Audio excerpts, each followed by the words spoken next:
You're welcome to another edition of Motherland. Do well to like and subscribe in order to help us get to 1,000 subscribers in order for us to move our channel to another level. Today we'll be talking about Ethiopian Prince Alemayehu, who was taken away from his homeland after his father's death, and why the British has refused to return his corpse back to his homeland even after death. Before we tell you about Alemayehu, let's first of all begin the story from his father, the Emperor Theodore II. When Emperor Theodore II came to power in Ethiopia in 1855, the country had been fragmented for nearly a century. The central government had been abolished in 1769, and the country was divided into small kingdoms. In the country's history, that time is known as the era of princes and wealthy feudal lords.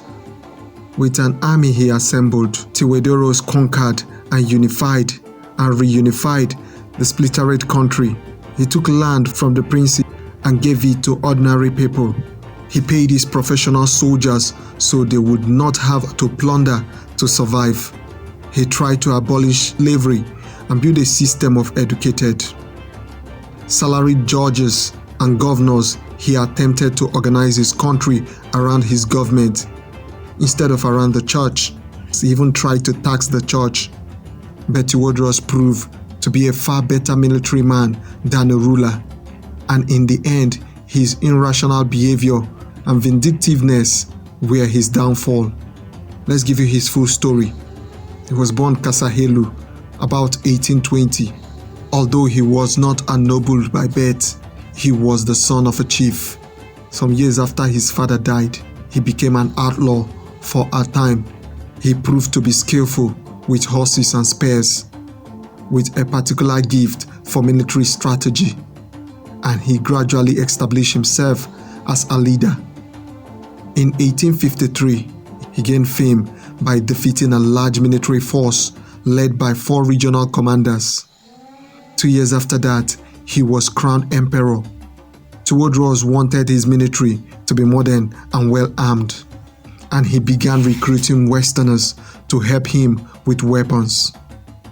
He wrote a letter to British Queen Victoria offering his friendship and asking for her support. When he got no response, he was insulted and angry and began to believe the Britain was collaborating with the Turks to overthrow him.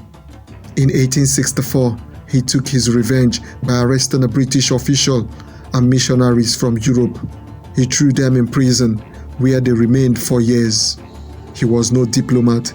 He rejected all British attempts to have the prisoners released, and when the British negotiators arrived, he imprisoned them as well. In 1867, the British government ordered him to release the prisoners or face the consequences. He refused their demands, perhaps believing that a British invasion would force his rivals to unite behind him in facing down a common enemy. The British, with 5,000 troops, faced Theodore's forces on April the 10th, 1868, in a valley in the northern part of the country. It was an unfair fight. The British forces had cannons and modern rifles. Theodore's soldiers had swords and primitive muskets. 20 British soldiers died, compared to 2,200 Ethiopians slain. 2 days later, in Magdala, on April 10, 1868, with his army so decisively defeated, many of his men began to desert. Theodore freed the prisoners and sent them to Napier along with a gift of cattle to be slaughtered for the Easter holiday that was to take place on Sunday, April 12 that same year. However, when Napier sent a message thanking him for his peace offering and stating that he would treat the emperor and his family with every dignity, Theodore II furiously stated that he would never be taken prisoner. The British then proceeded to shell Magdala itself, killing most of Theodore II's remaining loyal men. Emperor Theodore II committed suicide on Easter Monday, April 13, 1868. The British troops stormed the citadel of Magdala Ironically, he used a pistol that Queen Victoria had sent him as a gift. Theodora II was buried by the British troops at Magdala Catholic Church Covenant under the name of Theodore II. After his suicide, the British burned the fortress of Magdala and departed Ethiopia. They took with them a number of items that today one may see in various museums and libraries in Europe as well as in private collections.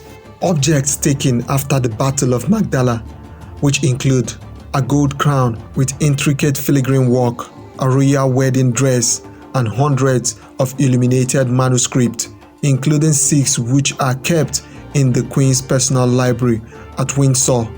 Let's revert to our main story, how Alemayehu was taken away from his homeland in Ethiopia.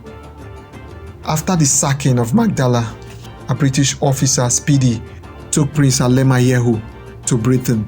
Speedy took Alemayehu to his home in the Isles of Wight, where he was presented to Queen Victoria. Speedy was paid a stipend for the education of the prince, who went to rugby school.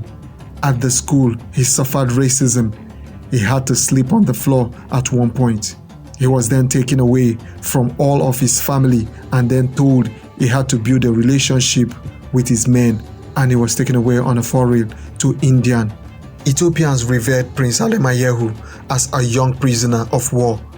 He was only 7 years old when taken hostage. Prince Alemayehu remains the son of a hero who chose to end his own life rather than surrender to foreign soldiers. Ethiopians viewed the prince with the same level of affection and respect they viewed his father. The Queen Victoria took a great interest in the prince's life and education. In 1878, he joins the officers' training school at the Royal Military College in Sandhurst, but he was not happy there, and the following year went to as far as Leeds, West Yorkshire, to stay with his old tutor, Cyril Ransom. Within a week, he has contracted pleurisy and died after 6 weeks of illness, despite the attentions of Dr. Clifford Albert of Leeds and other special consultants. Queen Victoria mentioned the death of the young prince in her diary, saying what a good and kind boy he had been and how sad it was that he should die so far from his family. She also mentioned how very unhappy the prince had been and how conscious he was of people staring at him because of his color. Queen Victoria arranged for Alemayehu to be buried in Windsor Castle. The funeral took place on 21st November 1879 in the presence of Cyril Ransom, Chancellor of Stamford North Court. Since then, up till this moment, Buckingham Palace has declined a request to return the remains of the Ethiopian Prince Alemayehu, but his family wants his remains to be sent back to Ethiopia. A statement from the British Palace said that the authorities at the chapel were sensitive to the need to honor Prince Alemayehu's memory, but that they also had the responsibility to preserve the dignity of the departed.